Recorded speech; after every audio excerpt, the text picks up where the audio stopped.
Chez messieurs, l'OTAN a fini par céder face à la Russie. On dirait que la peur ramène enfin l'Europe à la raison.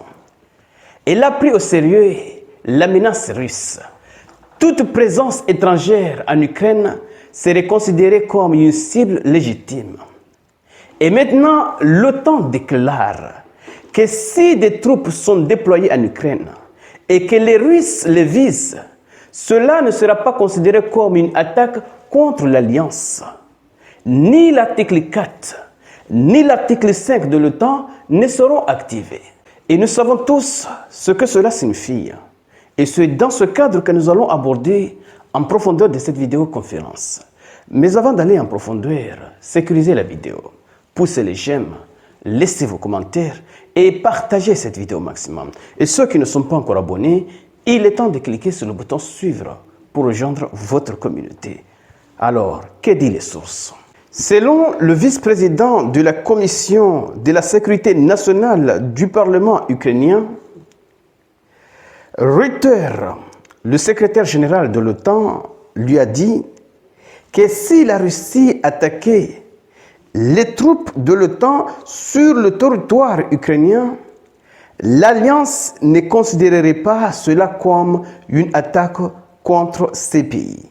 Cela n'activerait ni l'article 4, ni l'article 5 de l'OTAN. Ni l'article 4 pour des consultations, ni l'article 5 pour dire qu'une attaque contre un est une attaque contre tous. Donc, l'OTAN ne serait pas impliquée directement. Bien sûr, l'OTAN est impliquée en Ukraine, mais ils envoient des inspecteurs, peut-être des hommes sous forme de mercenaires et du matériel. Et si des troupes otaniennes atterrissent en Ukraine, que la Russie les envoie au repos éternel, ce sera toujours le cas. Il n'y aura pas d'article 5. C'est de cela qu'il s'agit. Ils seront tout simplement des chairs à canon.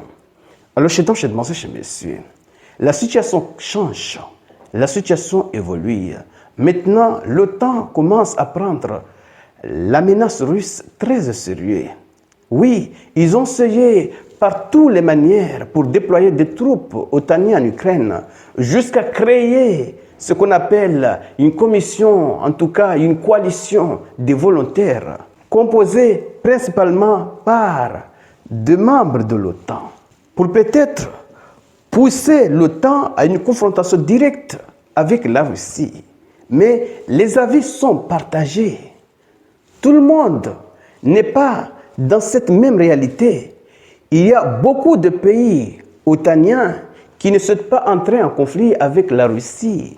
Ce n'est pas parce que la France, la Grande-Bretagne, l'Allemagne et autres souhaitent une confrontation contre la Russie que tout le monde doit y suivre. C'est de cela qu'il s'agit. La plupart des pays d'Europe qui sont membres de l'OTAN n'ont pas vraiment des intérêts en Afrique comme la France. Oui, parce que la France est remontée parce que les Russes sont en train de saccager leurs intérêts en Afrique. Mais des pays comme la Slovaque, la Hongrie et autres qui n'ont aucun intérêt en Afrique.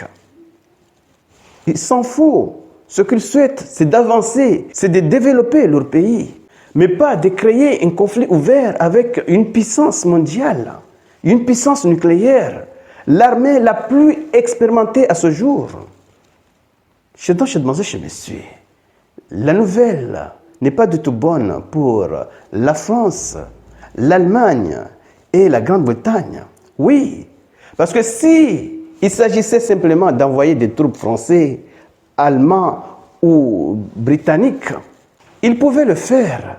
Mais ce qu'ils cherchaient en réalité, c'est d'impliquer l'Europe tout entière ou l'OTAN, oui, dans une confrontation contre la Russie. Et il y a beaucoup de pays membres de l'OTAN qui ne souhaitent pas entrer dans cette histoire parce qu'ils savent comment cela va finir. Alors, chez messieurs, partagez cette vidéo au maximum. Oui, partagez. Pour faire en sorte que ceux qui ne sont pas encore abonnés puissent également bénéficier de ces informations. Parce que là, les soi-disant garanties de sécurité que l'Europe est prête à apporter à l'Ukraine sont fragilisées. Oui, parce que si ce sont des troupes otaniennes qui stationnent en Ukraine, que la Russie ne peut pas frapper parce qu'elle va avoir affaire avec l'OTAN, là, ça serait vraiment une troupe dissuasive. Mais si c'est seulement des troupes européennes ou otaniennes que la Russie peut frapper sans craindre une opération directe de l'Alliance, là, la Russie peut avancer. Donc, cela change le rapport de force. Je dois penser chez monsieur. Partagez. Oui, partagez. Et surtout, restez connectés pour la suite des événements. Merci.